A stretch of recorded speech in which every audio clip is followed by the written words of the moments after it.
the Get Shit Done in IT podcast. My name is Michael Seidl, and today we have the final episode of our single source of shit series. As mentioned in the last episode, I had some more information I want to talk with you, so we decided to add a fourth chapter. So today we talk about how to work with single source of shit and how to integrate it into your daily life. So we know all the tools, we know how to implement, we know all the hopefully advantages and why it should be a good idea to have single source of shit. And today we talk about how to work in the daily business. Last episode, we learned how to start with single source of shit. So how to bring all together in one tool, in one list. And now we talk about how to keep that going. First of all, of course, surprise, when you start with it, there will be new to-dos, new tasks, new stuff you need to enter into your system. So as we have a mail inbox, I have a to-do inbox. So where I just can write some ideas, some stuff, somebody calls me, somebody texts me, somebody sends me an email, and I want to add a to-do to my list. So that's a classical inbox, not for mail. So for all your to-dos. For me, for example, I still have some physical notebooks, some physical sticky notes, what I use sometimes during the day because it's a little bit faster instead of open a tool or switching windows and so on. So write down on paper. But at the end of the day, all those paper-written to-dos, tasks, notes are at least stored in the to-do inbox. So that's the first touch into the single source of shit.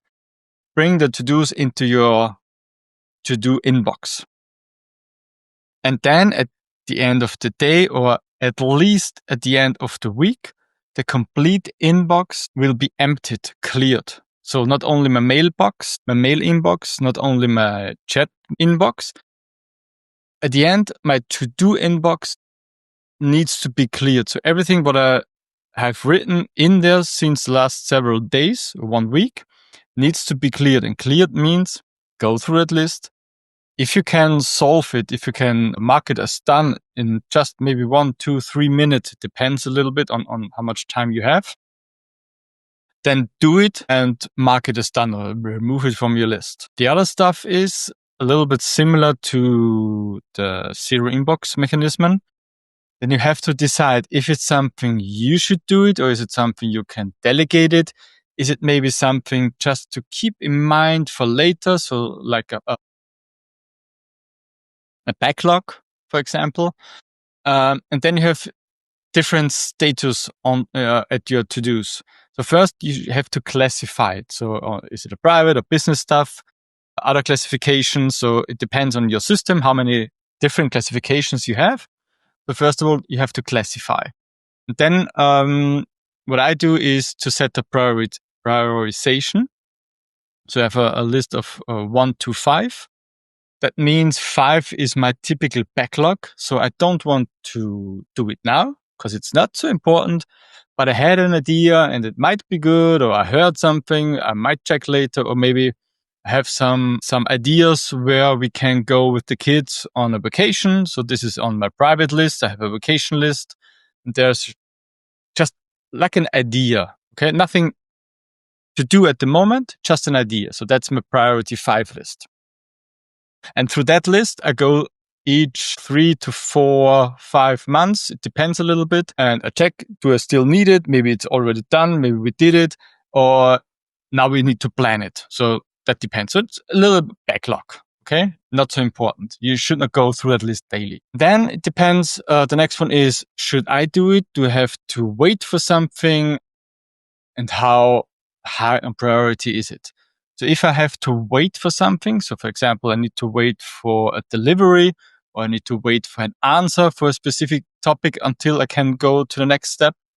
So I mark this with the status of wait. I have a description on who I wait for and what should be the result or the return, or what action should I receive that the wait is over, for example. So for example, I have a gardening project. I wait for the delivery. So I have a task, delivery stuff, status wait, and wait for the delivery. Most of the time, if you wait for something, you should have an estimated time when the wait is over. To say it easy, when I wait for a delivery, I should know when the delivery is happening. So the delivery is planned for this Friday. So I have a wait task this Friday for this topic. And in the end of the day, this should be hopefully done. Otherwise, I will call them and say, hey, what's up? Okay. So that's the idea. But the wait is just a list, and I go through on that day, the wait should be over. And the next one is I should do something. Okay. So then it depends on the priority. Maybe it's just a part of a project later on. Then it will be related to the project and is priority 2 or 3, and it's depending on some previous stuff. And if I immediately have to plan the to-do, I have to estimate the time it takes. So for example, 4 hours. Then I set the status in not started, because I'm not doing it right now. And I have some automation integration I've done by myself, but usually I would go to my calendar, see for the next 3-4 hour slot, and then I make a calendar, an appointment, and relate it to my to-do. But I did some automation. I have a status to plan it in my calendar, and then an Azure automation runbook goes through my calendar and is looking for the next free time slot of, for example, 4 hours, and is creating an appointment for me and related back to the task. I have some enhancements here. For example, I have a to-do what should be done in 4 weeks, and it takes 4 hours. I have 2 different planning types: as soon as possible and as late as possible. So for example, as soon as possible, it will get the first 4 hour slot, free slot, and as late as possible, it will get the latest possible slot. So for example, if you should do something in 4 weeks, you plan it, and it's maybe not that hard timeline. You do it more at the end of the timeline. So if it gets rescheduled, it's not so bad. If you have something what is really that timeline in 4 weeks, then you might do it a little bit before. So as soon as possible, to have, if some circumstances happening, so you can reschedule and you're still in time. Okay. So that was the idea behind that. So, and that's mainly the magic to say. So you get a to do, you go through your inbox, you plan, you decide what to do, you make it, mark it as wait, you may mark it as to do, you plan it in calendar, and you do it, of course.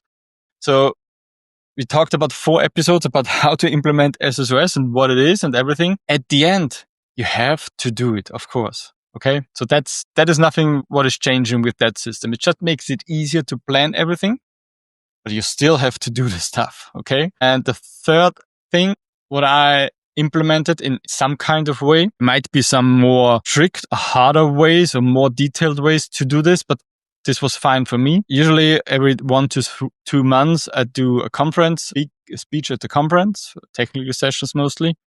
And most of the time, because Austria is very small, I have to fly to a different location, and I have specific topics to do during that time. So traveling to the airport, waiting at the airport, sitting in the plane, sitting at the customs, whatever. Usually you don't have internet access during flights. Of course, on long haul flights, you have internet access technically from marketing perspective, but most of the time you cannot really use it. Not for business work or doing any remote stuff or maybe browsing. So it's very, very bad. So usually travel time or flight time is a time for me without internet access. And for those things, I have specific to-dos.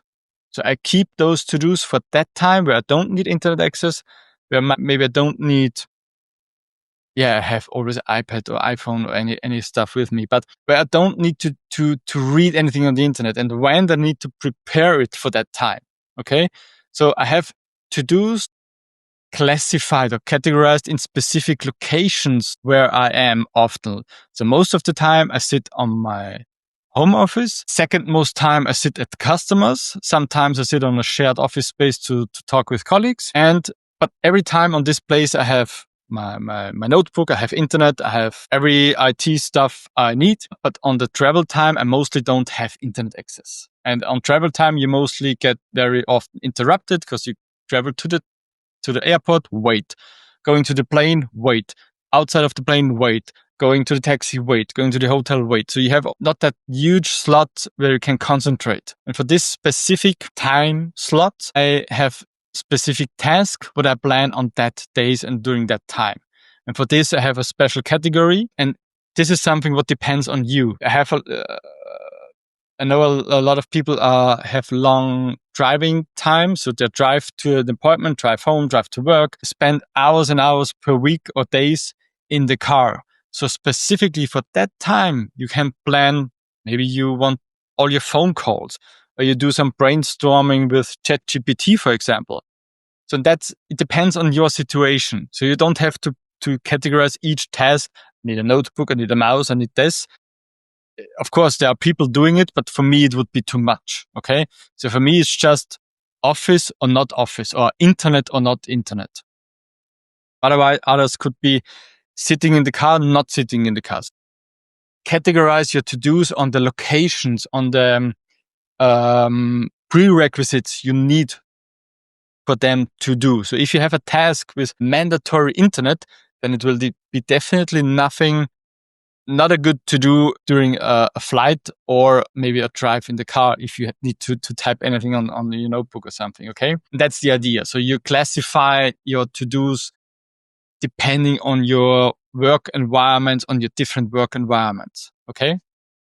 And that's it. And then you start from scratch or from the beginning. So everything what comes into your mind, on your desk, on your email, on your messages, into your to-do inbox, go through that list, clean it up, plan it, wait, set a state, do it.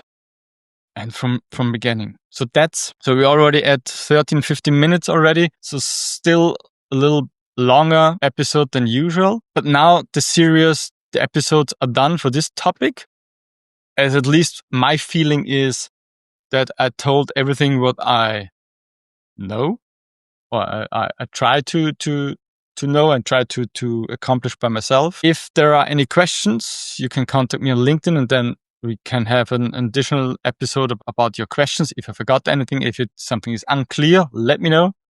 Then I will do an extra session. But right now we have one extended episode. So we have 4 episodes in this series, in this chapter. So that's it for single source of shit.